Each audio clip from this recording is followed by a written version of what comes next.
welcome, Ellen. Ellen is going to You. be one of our authors at the Holiday Book Festival coming up in November at Kensington Mill Falls Events in Milford, which Ellen is from Milford, I like or to say that currently. I live in Milford. I am not from Milford. I'm not even from Michigan.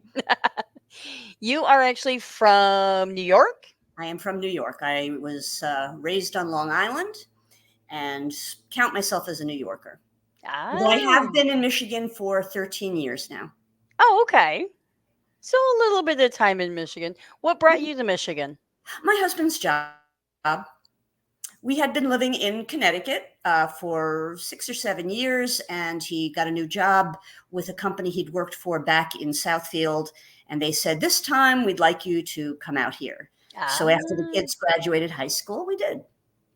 nice, nice. So you have retired from your formal career. I have quite a You while back, as a matter of fact. I was very lucky that way. awesome. So you are writing though, and with your writing, you've got 3 books out now. I do. Awesome. So tell us about those 3 books. All right. Well, the first book I published, which I happen to have behind me, I don't know whether I should grab it or not. Sure, why not? Okay. You've got it right there. I have it right there. I have all my books right there. All right. So the first book that I published was The Book of Hannah, a tragic comedy in 3 trimesters. And this is about an infertile woman who finds herself unexpectedly pregnant at 54. Ooh. My latest book, Hannah and Her Daughters, is the sequel because Ah, people were asking me what happens now. And I felt a need to let people know how this all shook out. And my awesome. other book, which came in between, is The Hand of Miriam. This one's a Oh, little different. It is a YA book about a preteen girl who is told by a mysterious old woman that she is part of a group of women descended from the biblical Miriam who can protect others from the evil eye.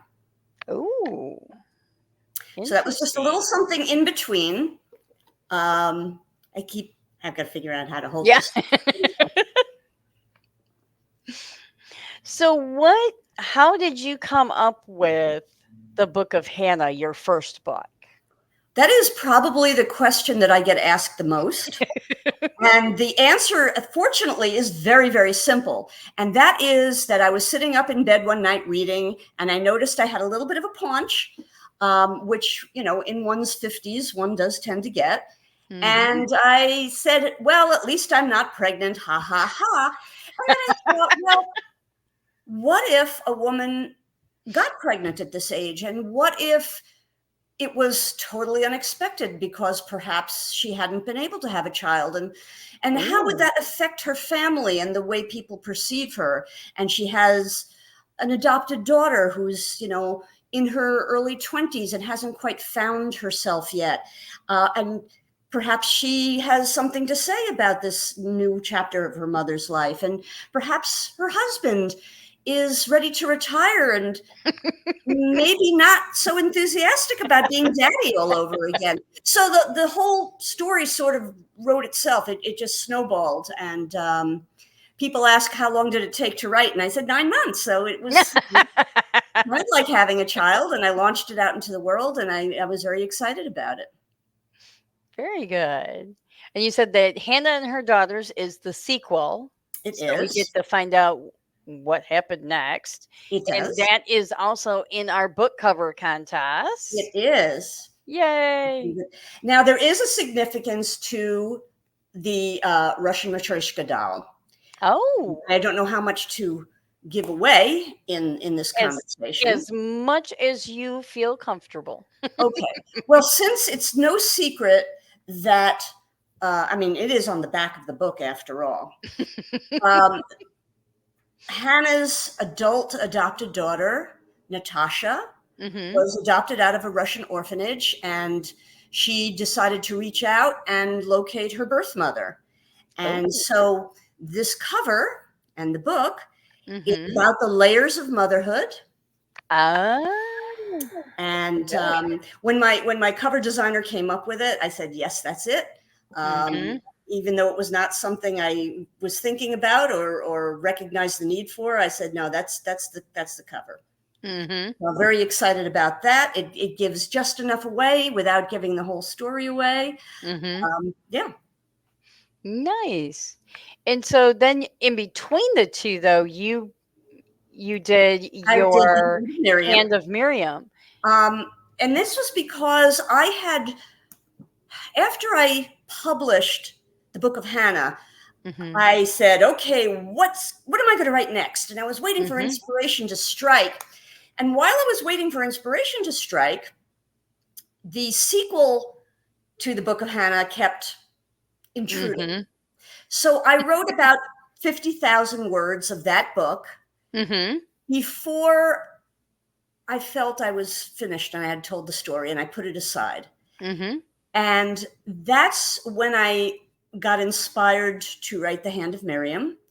And that was also, that one is less easy to explain Mhm. as to the forces of that. But in thinking back about it, my mother um, moved in with my family from Florida during the pandemic. Ah. So I was adjusting to another generation in the house and a generation of um, a piece of my culture that I hadn't really had to consider for a long time. And when mom moved in and I started hearing the words again and remembering the stories again, that's when the Hand of Miriam kind of took hold. Very good. Neat. Well, I'm looking forward to all three of these books and so excited to I hope you have read you them. participate in our event and so close to home at the Makes it moment. easy, yes. Well, I'll be here for a while. I'm not, 13 years we've put down roots. Oh, good. Yeah, Nice. Um, do you have any other works in process, or do you I have any other do. books? I do. I Oh, have my next novel, which will be it had nothing to do with Hannah or her oh, family. wow. I'm done. I'm done. I've wrapped that up. It is a different story. I think it's a very timely one. I'm not prepared to discuss it right now Okay. because I am 24,000 words into it, and I don't Okay. know, your who your audience is or how they know, but a novel of any length would be 55 to 90 plus thousand words and Yep. up for a world that you're creating. So I feel I'm about a third of the way through the Hmm. first draft. Ah, As you know, okay. that the first draft means nothing. It is, putting the story down, getting it out there, and then countless revisions come after that. Yes. But I'm excited about it, and I've been knee deep in research for it, and Ooh. which is an important part of all my books, Mm-hmm. making sure that not only is the story right, but all the background information is correct. Mm-hmm. Very good. Now, are you a plotter? Do you have everything I'm a outlined? pantser. You're a I'm, pantser. I'm a You just pantser. I'm not a plotter. I would not know how to write an outline if someone held me captive and said you must finish this outline before we let you go. I've always been a pantser. okay. The Book of Hannah, I sat down to write it and I wrote it from beginning to end in one long arc, and it came very, very easily. Mm. The Hand of Miriam was similar. Hannah and her daughters took a little longer, but Mm-hmm. this one that I'm writing now, and what I tend to do is I write a scene as it comes to me Okay. and then decide where in the narrative it belongs. Oh, okay. And I always have an idea of how a book Mm-hmm. begins and Okay. how it ends and who the main characters are. And then supporting characters come in and introduce themselves as needed. Yes. Awesome. So you live in Milford with your husband, you've got two adult children and two dogs. Dogs, which are both by my feet right now. I was hoping, I have a very large Labrador retriever who likes to sit on my lap. when I'm in the office. So he did come over to me when we started our conversation, and I was just hoping, just stay down there on the floor. Don't get on my lap. Because once he's on my lap, it's very hard to get him off. And I have Ah. a smaller terrier type dog, Mhm. and they're wonderful animals. And I'm just very happy that they are by my feet right now, not disturbing me. But we always have dogs. We've had dogs, um, gosh, since my kids were 2 and 3 years old. So we're talking about 30 years, my husband. I grew up with dogs. My husband did Mhm. not. And he was very Oh, excited about having dogs. Yeah. So, oh, yeah, we're dog people. We always like to have them. awesome. So your genres are women's fiction and you've got teen and young adult. Is this new book going to fit in those genres or are you Well, in thinking about the genre, and I'd like to sort of update my consideration of what I call my genre. Mhm. When I wrote the Book of Hannah, to me, that was women's fiction. And in Mhm. fact, if I get through this, it won. You can't see that there. The 2021 New York City Big Book Award in the chick lit category. So I Oh, considered that at the time chick lit. nice. Um, the fact that The Hand of Miriam is young adult. That's not really me. Mhm. Um, I made it young adult because I felt that the story that I was telling needed to be told in the first person, Mhm. and it needed to be told from the point of view of this character who was at the time 12/13 years old. Okay. And so I wrote it as young adult. It's not my comfort zone, and Ah. I don't see myself returning to that anytime soon.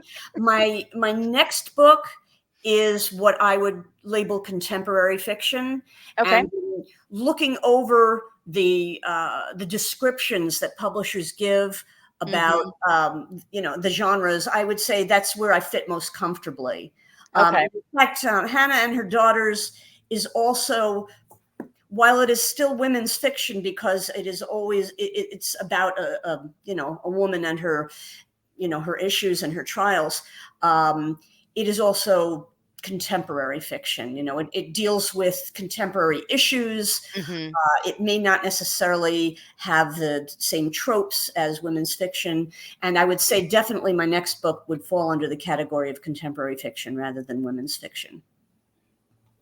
So you've got book number 4 coming. Yes. Are you going to continue and adding more books as the years go by Oh, or yes, writing is a great pleasure for me. You did okay. mention that I retired. I was an advertising and promotion copywriter, and I had that career for a good 20 years. But even Mhm. before I had that career, I was an English major. And before that, I used to write little short stories. So I was always writing. I mean, from the time I would say probably I was 8 or 9 years old, I was writing. So I'm not going to just stop writing. I mean, Mhm. sometimes it takes time in between books to Yeah. come up with the next idea. I'm not a series person. Okay. I don't write series. I mean, the fact that I wrote Hannah and Her Daughters as a sequel to Mhm. the Book of Hannah, that I hadn't intended originally, and it just, there were two things at work there. One was another story occurred to me which could be happening Mhm. in this universe, and I had a lot of readers say to me afterward, "You left us hanging. What happens to Hannah?" And I thought, okay, well, the people who have read Hannah, the Book of Hannah, um, I have a built-in audience there, and I Mhm. know that a lot of people who do write trilogies and other series, they've got that in mind. Mhm. They've got their built-in audience.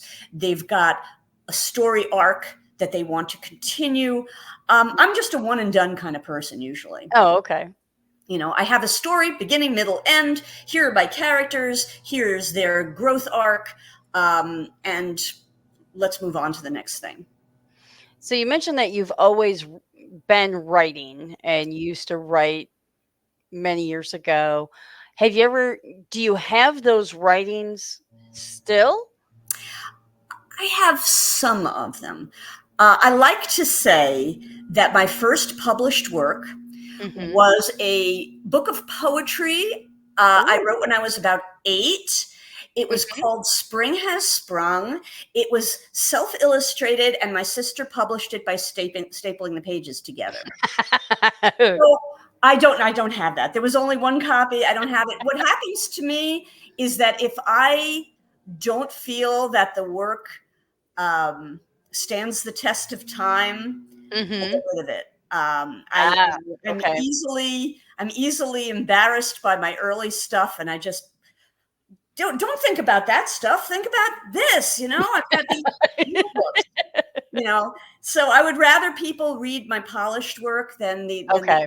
stuff that I write. Now I do have buried in my closet somewhere the journals that I kept when I was in college, and that Mm-hmm. was my song lyric period, when I thought that I was Ah. going to be a pop singer, and I wrote all these song lyrics. Now there's a couple of problems with that. Is that um, I can't write music, and I can't play an instrument particularly well, and my singing voice is okay, but it'll never make me famous. But as many are when they're 17, 18, 19 years old, you're Mm-hmm. deluded by your own dreams, and you think, well, I can do anything. So Mm-hmm. I value that. Some of the things that I wrote, I can look back on and say, it's got a nice turn of phrase. I'm very fond of a lovely turn of phrase, and when I was writing my song lyrics, that was pretty much what that was all about. Mm-hmm. I do incorporate that a little bit into my writing, not lyrics, but I like a good turn of phrase. But so I would say most of the things that I wrote in the past do not exist. They will stay there. I don't miss them. I think they were important Mm-hmm. in Oh yeah. my formative years to head me down the right path, and I think more than that writing though, because I have been asked I did a podcast a while back when Hannah first came out, what advice would I give to uh, writers, and that would be Mm-hmm. to read a Yeah. lot, to read broadly and deeply, Mm-hmm. get out of your genre and read deeply in your genre. Learn what good language sounds like, learn what a good character arc looks like. Mm-hmm. um, and I'm a huge reader, so that was, and of course that's easy, right? Don't Yeah. we all love reading? um, Reading is a wonderful thing. oh, it is. What is your favorite genre to read then? um, it's funny. I belong to a book club, Mm-hmm. which I joined probably about, I want to say 11 or 12 years ago. It wasn't long after I Mm. moved to Michigan. And that book Okay. club's been in existence for, and I could be wrong, but about almost 35 years. I could be Oh wrong. wow. I mean, and there are still original members in it. And Nice. I would say that the genre is contemporary fiction, but Mm-hmm. there's also historical fiction. And it's very hard for me to, I can tell you what genres I don't read. I don't read horror. I don't Okay. read, for the most part, I don't read science fiction. Mm-hmm. But anything else, I will read. I love good historical fiction. I mean, there are a couple of authors who write historical fiction as if, I mean, pardon me, who write historical nonfiction Mm-hmm. with the same skill as writing historical fiction, and I will read Oh. those too. The oh gosh, now I'm put on the spot trying to come up with author names. One Krakauer is great at it, Mm-hmm. um, and I'm gone totally blank as It's to okay. again. I will read. I don't read what one might label, supermarket fiction. I don't. Okay. Uh, Paperback bestsellers for the most part. I used to be really into Regency romance. Okay. In fact, I started my uh, roll toward writing novels by writing Pride and Prejudice fan fiction online. when that was first Oh, a thing back nice. in the, oh gosh, mid 2000s or thereabouts. Mhm. Um, and I started off with little short stories and got my courage up. And the writing community was very supportive. The fan fiction community was very supportive, Mhm. and I started writing longer and longer format stories, and Mhm. and rolled with that. And I did that for several years, and it felt really good to Mhm. get the long form stories out there. And then from that I kind of branched into my own fiction, um, and I hardly ever read romance anymore. I don't know. I tend to go from one genre to another. Mhm. If you ask me what my current favorite books are, I could tell you they are A Gentleman in Moscow Mm, um, okay. by Amor Towles. I think that to me represents almost an ideal of what a novel should be. It has Mhm. fascinating characters, an interesting setup, beautiful writing, and a satisfying conclusion, and all those things. And I love that book.